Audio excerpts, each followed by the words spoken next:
I'm excited for today's podcast because we actually are physically in a dealership for the first time since I started these podcasts last year during the beginning of the pandemic.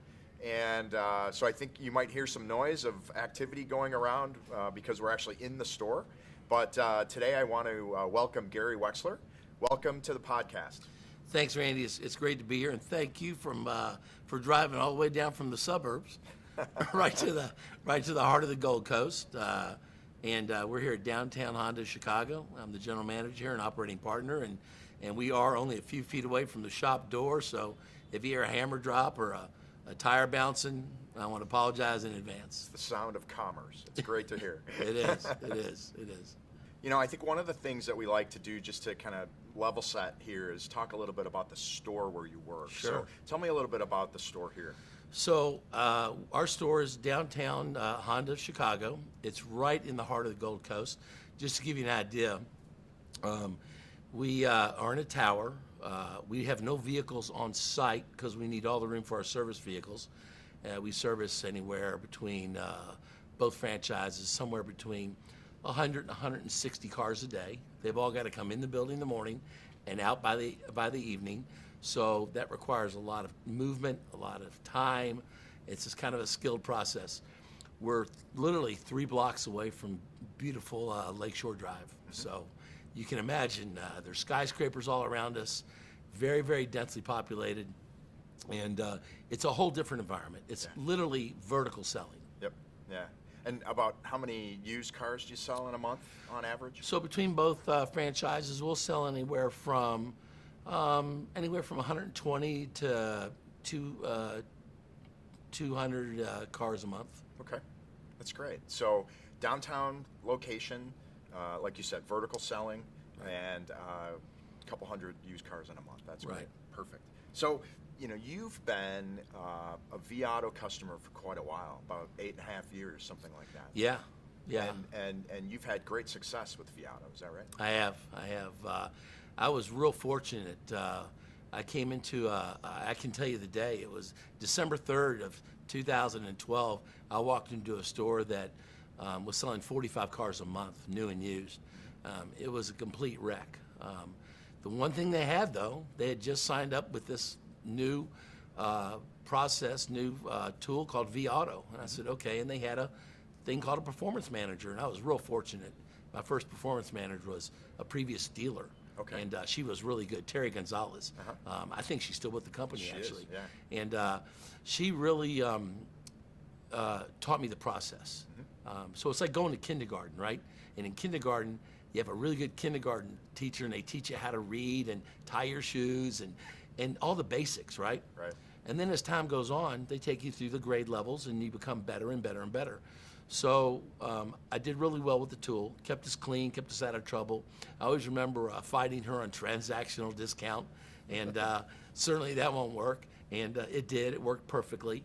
And all the different things she taught me. So as time went on and I went to other stores and my career was growing, and I had another performance manager who kind of took me to another level.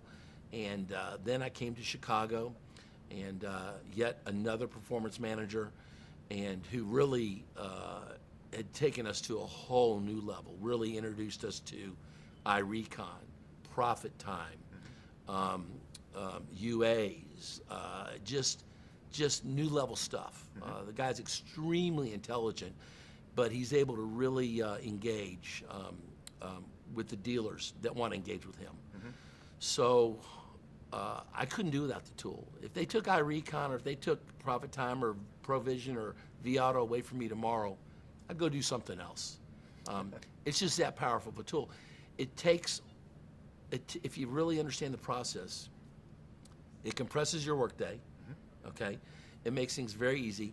It keeps you from making obvious bad decisions, okay? And it keeps you on track. And if you really, really get inside it, you can always find opportunity and continuous growth. That's great. But I think that's what's really interesting in our story today is great success using provision and the old calendar-based approach. Right. But yet you've made the switch to profit time. Yeah. So tell me a little bit about what made you make the leap. Well, we actually were doing very well here. But our group and me and our philosophy is you can always do better. You can always do better. And I've had record months here. And I got to be honest with you. There's more. And there's more. And our leader, our founder of our group, is one of the most motivating, intelligent people I've ever met in my life in any field.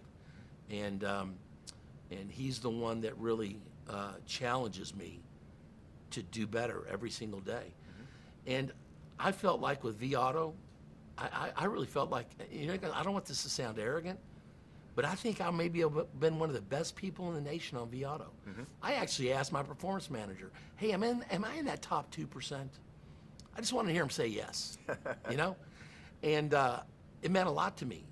I love to be recognized to be at the top of my field, at that pinnacle. And I was there, and we're existing, and we're doing well. And he kind of just started to roll out this profit time I did to me. And when I first, initially, he gave me the broad strokes, I'm like, oh, well, that's not going to work. I mean, who would, because basically he was asking me to divorce my entire cultural belief about buckets, my cultural belief about age. And I just didn't know how I could do that, especially because the guy that's kind of asking me to do it, to divorce this culture and these ideas, was the same guy that told me for 8 years, oh, this is the way you got to do it. So all of a sudden, I felt like Dale maybe had kind of flip-flopped on me. But I'm thinking to myself, okay, this tool that was created, Dale Pollock's the founder of that tool. He's the DNA. I said, okay, there's a reason why he's moved to this. He just didn't wake up one day with an epiphany that, hey, you know what, I'm going to do something else.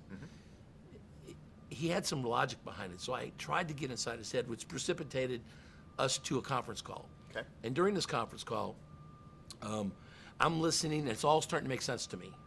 Okay, now I haven't bought in yet, but it's starting to make sense. And I asked Dale a question. I said, Dale, what do you really believe? Because he was the first to say, hey, these guys are good. They got it together. They're doing a good job.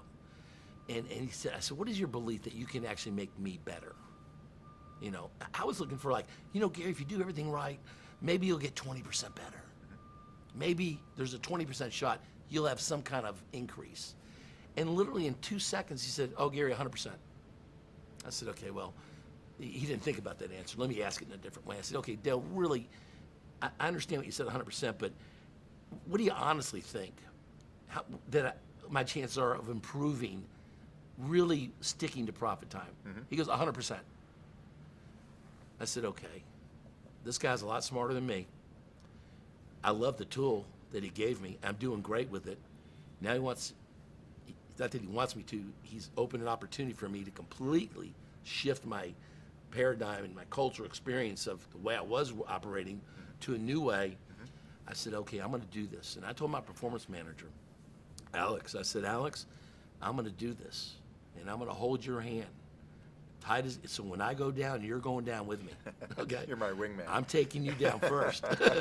And he said, I'm in. And when I tell you he stuck by my side, he was at my store, talking to my store every morning, every noon, every evening. And shockingly, 30 days later, it was 100%. 100%. 100%. Wow. So exactly what Dale said happened. Exactly what my performance manager said happened. And my gross was better. And it wasn't, listen, we had great grosses. Sure. There's a report that a manufacturer does, and I'm not going to go into this, but they rank stores on gross profitability. We were by far leaps and bounds at the very, very top of that list in our used car operation. Yeah. And I said, okay, there's no way I can get better. I'm the leader in that market. And we got better. And we didn't get kind of better. We got significantly better. Yeah. So you can imagine what they did to profitability. Sure. In a store that's already profitable. Yeah. So that was exciting. What's great about this tool and what's great about vAuto is you don't have to be a genius, okay? You just have to understand that there's a process involved, and if you're true to it and you work it correctly, you're going to look like a genius. Yeah. Okay? Because you know what they're doing? somewhere in that white room in vAuto, there's a bunch of geniuses in there figuring it out for you. And it's worked. And I think vAuto is a growing and living organism. And as long as Dale's engaged and involved, and the team that he's created, I think this thing, I have no idea what it's going to look like in 10 years, but it's going to be amazing. Yeah, thank you very much for that feedback. That's great. Now, the one thing that you mentioned that is really fascinating to me is the culture shift, right? 8.5 years on turn and age, and maybe there's pay plans based on age. Yeah. How did you make that happen with your team? Well, I got to tell you, shift? initially, listen, I'm a 62-year-old guy. I've been doing this for 30 plus years. So you know, it's true. When you get older, you get a little more stuck in your ways, right? Sure. But I've always tried to be young at heart and young in my mind. I've always been a guy that has said, look, always be open to new ideas. Don't be closed out. Don't shake your head no, because you never know what is around the corner, right? When the internet came in, I was in that era. The internet came in the car business. I embraced it immediately, and it helped me. So I always tried to do that. So at first, I actually, when I went to Profit Time, because I committed to do it 100%, the way I handled it, I didn't look at it. I couldn't look at the age. I'd have crawled under my desk and shivered. I just didn't look at it. And at the end of the month, I looked at it. And guess what? I didn't have any age vehicles. I was more profitable. I said, okay, this is working. This is working. So my team, when I came here, they were very new to vAuto. And they had performed horribly before the group that I'm with, Mercado Automotive Group, bought this store. Okay. And they embraced the new ownership. Our used car director, who was the previous used car director, we kept him on as the used car director. He's a very intelligent man. He's a good person, and he was just looking for process and leadership. So the process was we were going to be experts at vAuto, and that was it. We were going to be experts at Provision. We didn't have Profit Time then. Sure. And he embraced it, and we got better immediately. So their buy-in was, and the performance manager we had was very good, and they trusted the process. They trusted the tool. We started listening to the podcast. We did different things to. We're very fortunate in Chicago here that our performance manager, our latest one, he just lives very close to the facility. Oh, that's great. He'll jump in his car and come over. We'll talk constantly about things. And when it came time for Profit Time, it wasn't so tough, because they said, okay, it was Provision. We believed in it. We believed in the process. We trusted it. We won. They're telling us this new tool, it's going to make us better. There's no reason not to trust them. They always did right by us. So let's jump in with both feet, okay? And they embraced it, and they all won. They believed, because it was already proven to them that the other way worked, and it was the same guys saying, hey guys, this is the new model. What do you think? And I told them, and we had this conversation not too long ago, I said, you know what, guys? In 2 or 3 years from now, maybe it's not called Profit Time. Maybe it's called something else. Maybe it's Profit Time 3.0, Profit Time 8.0. But this is a living organism, and as long as you embrace it and you understand it, you got to understand it first, right? Yeah. Because if you don't understand it and you use it, you really haven't gained anything. You'll do better. That's great.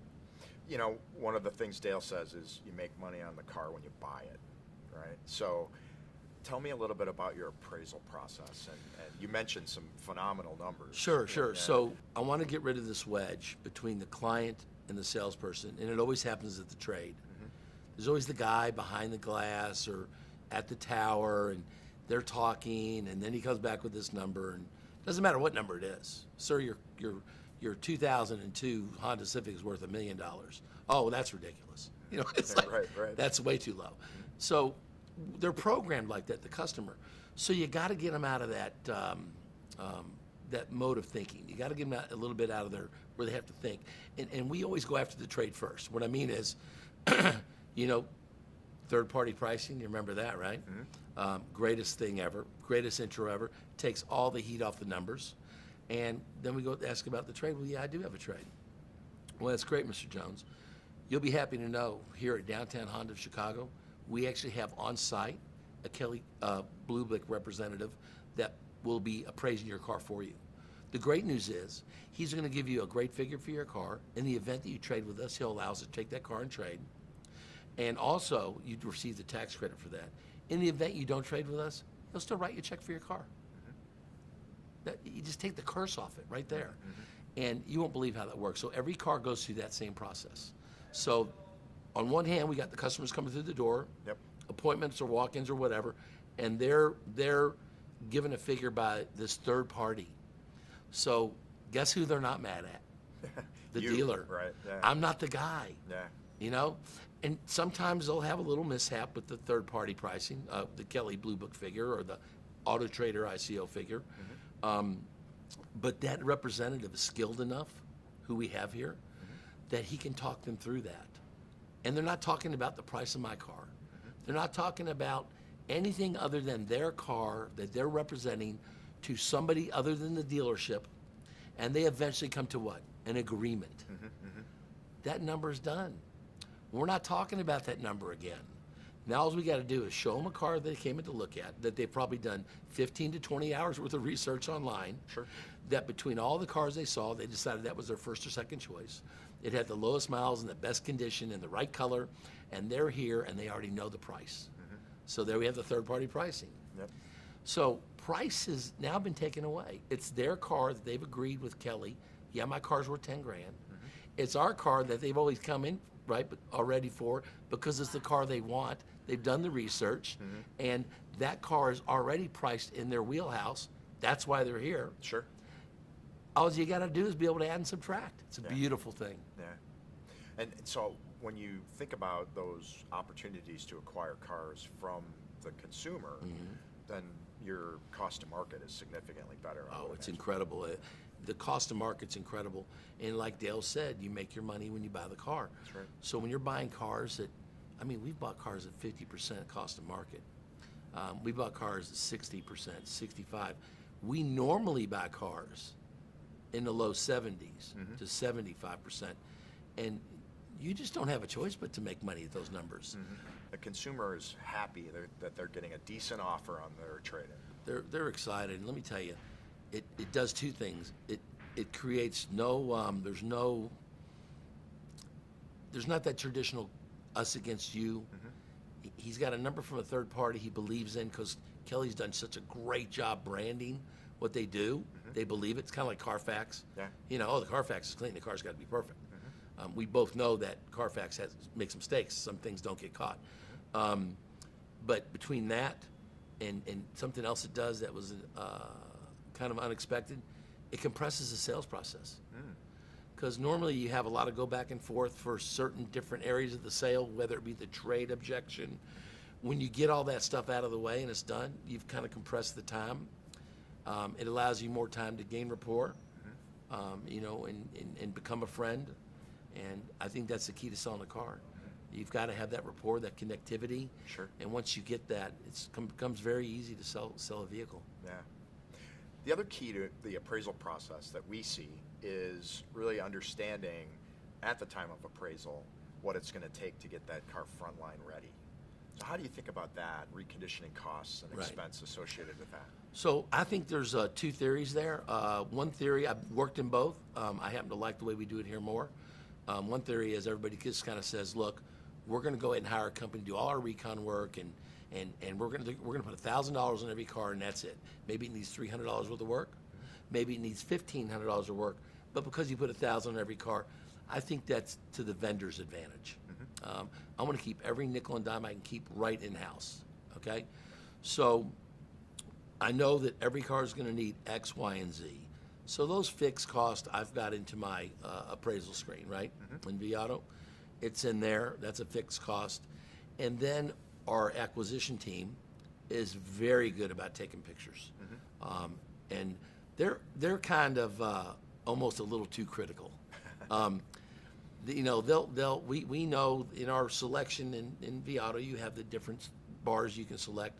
A bumper's 250, a rear bumper's this, a quarter, a dent, a ding, and we just click off. So that's all preloaded because the acquisition team, they've got the time, they've walked around the customer, and something else that's great about that is the customer has buy-in.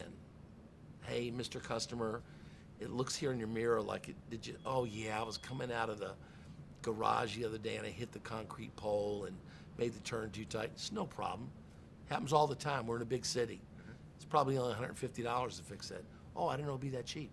So you start adding up $150 and $250, starts adding up.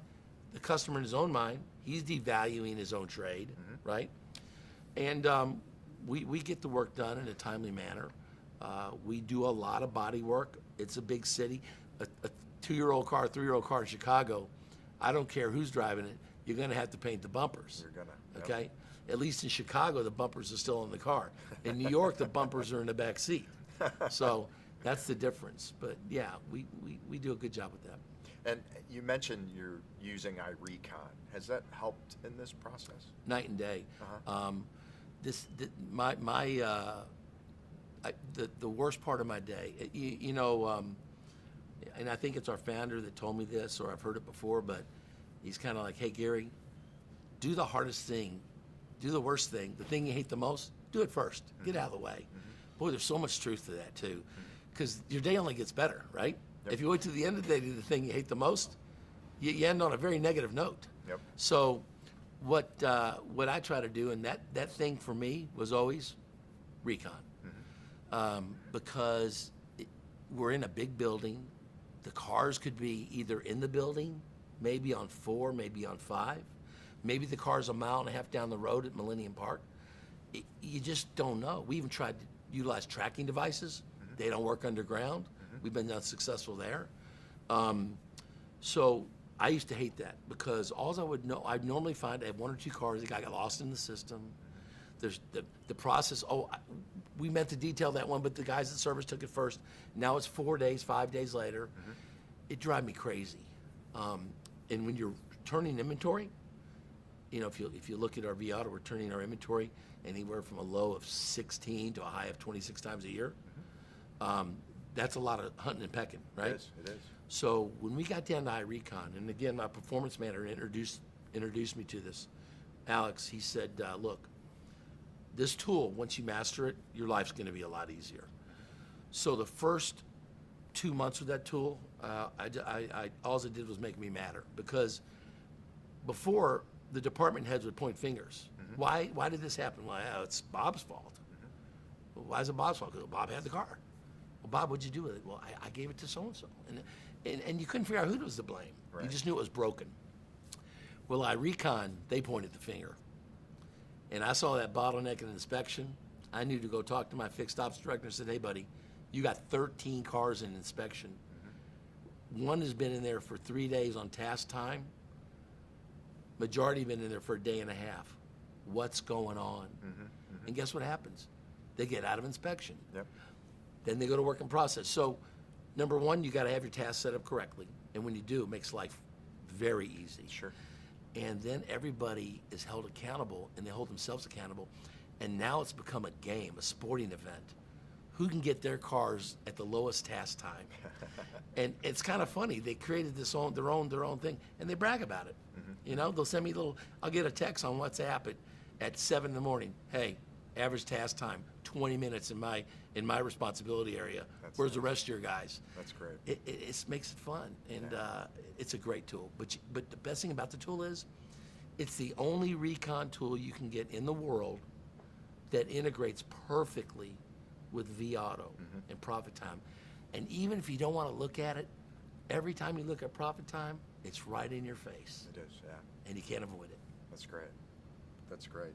And I think the one thing that you mentioned is critical, right? The total amount of time it takes to recondition a car, that's kind of the score at the end of the game, right? The task time on each step is where you can make the difference, right? But you also have to be understanding, because I used to chase the total recon time, which you got to be put a little sanity in there. For instance, that total recon time takes all the tasks and compiles them and says, okay, here's recon time.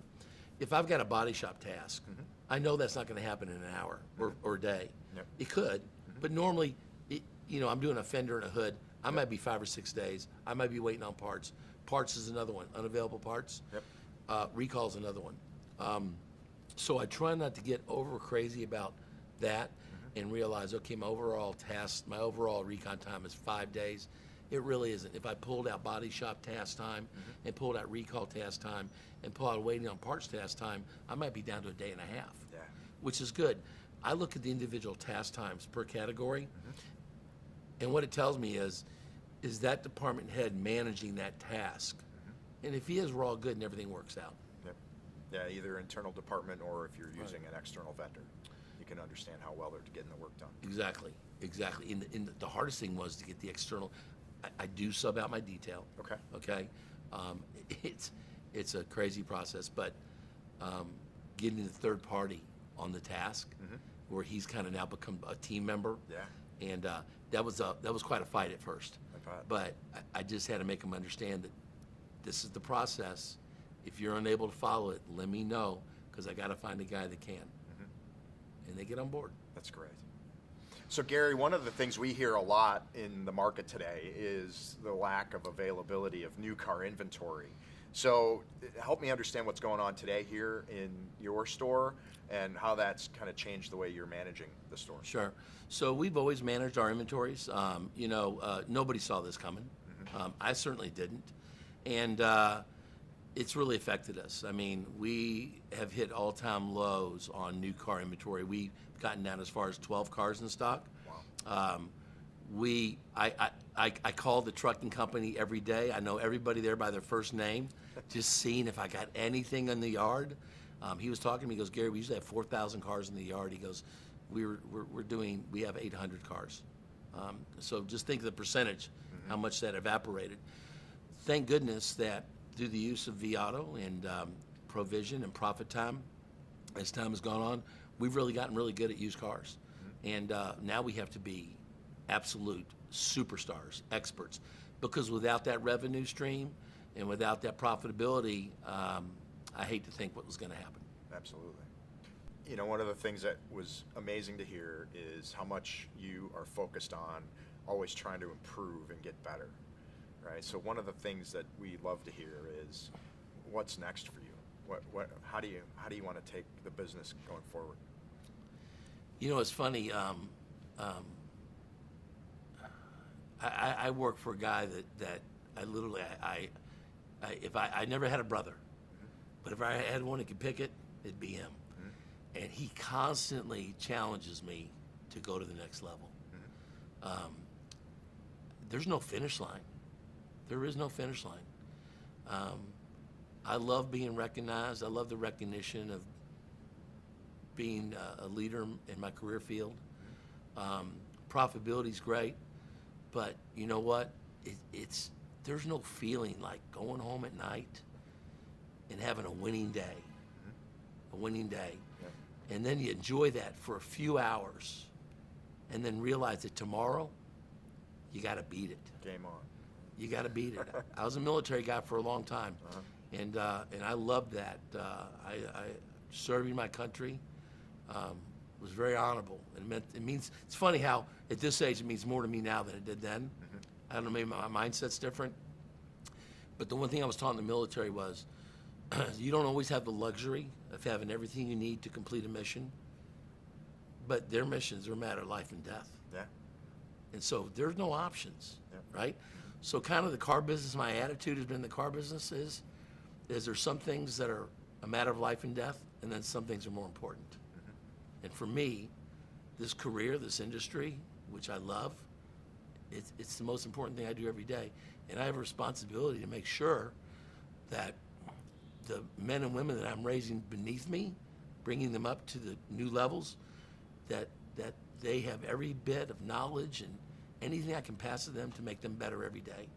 And then we all win. Because, you know, it's like my founder says, I can't win unless you win.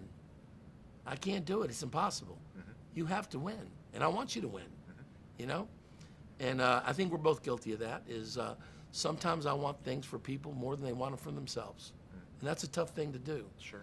But if you can take that person and instill that fire in their belly, man, what they can accomplish is endless. That's great. So what's next for me is I'm just going to keep growing. I guess eventually one day I'll stop, you know. One day I'm going to die, and I guess I'll rest then. Yes. Right? Yep. Well, Gary, thank you so much for joining us today. I Thank appreciate you. it. I enjoyed it. It's great.